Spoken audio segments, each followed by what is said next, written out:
Trump's sentencing is set for January. Here's what could happen next, New York.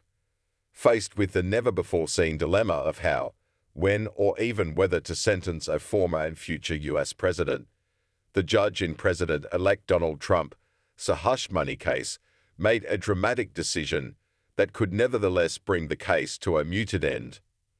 In a ruling Friday, Manhattan Judge Cheung scheduled the sentencing for 10 days before Trump's inauguration, but the judge indicated that he's leaning toward a sentence that would amount to just closing the case without any real punishment.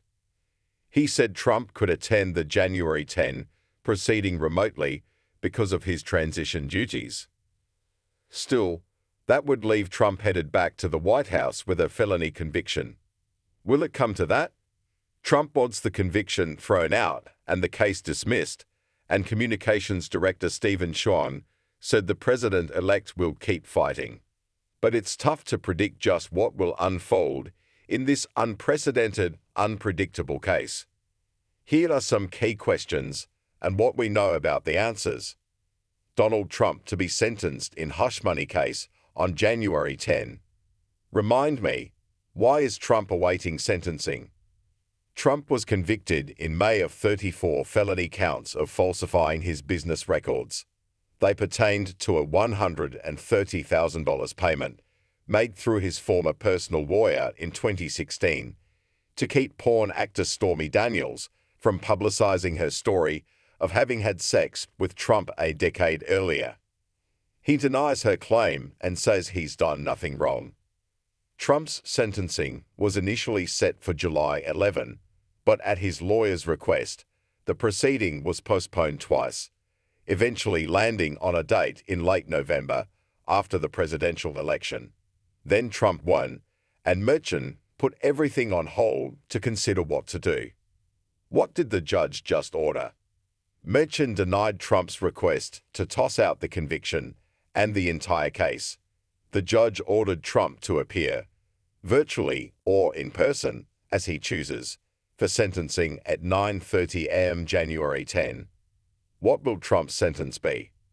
That won't be final until the judge pronounces it, and he noted that by law, he has to give prosecutors and Trump an opportunity to weigh in.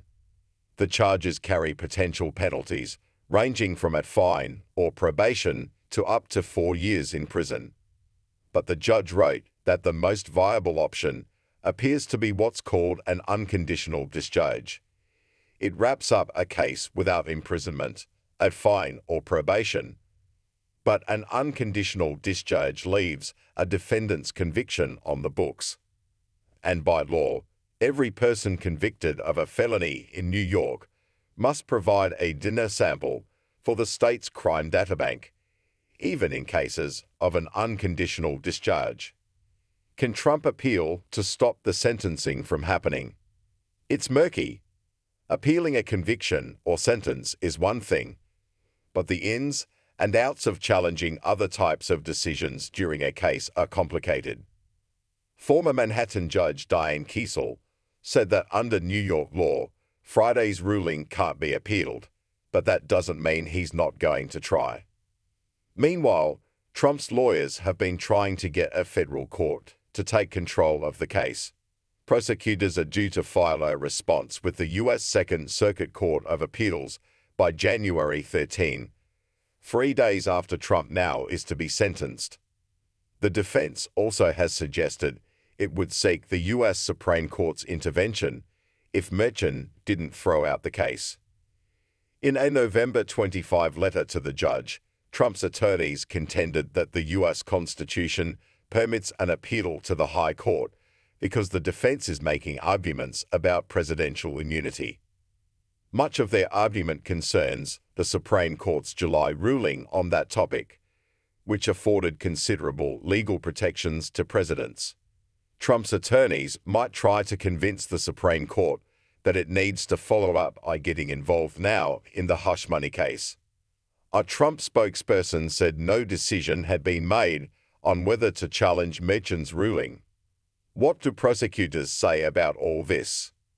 They declined to comment on Merchant's ruling, They had previously encouraged him to uphold the verdict and offered options, such as delaying sentencing until Trump left office, promising no jail time, or closing the case by noting he was convicted, but never sentenced, because of presidential immunity.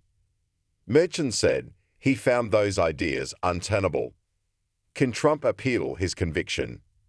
Yes, but by law, he can't do that until he's sentenced. Could Trump pardon himself once he's president? Not in this case. Presidential pardons apply only to federal crimes. Trump was convicted in a New York state court.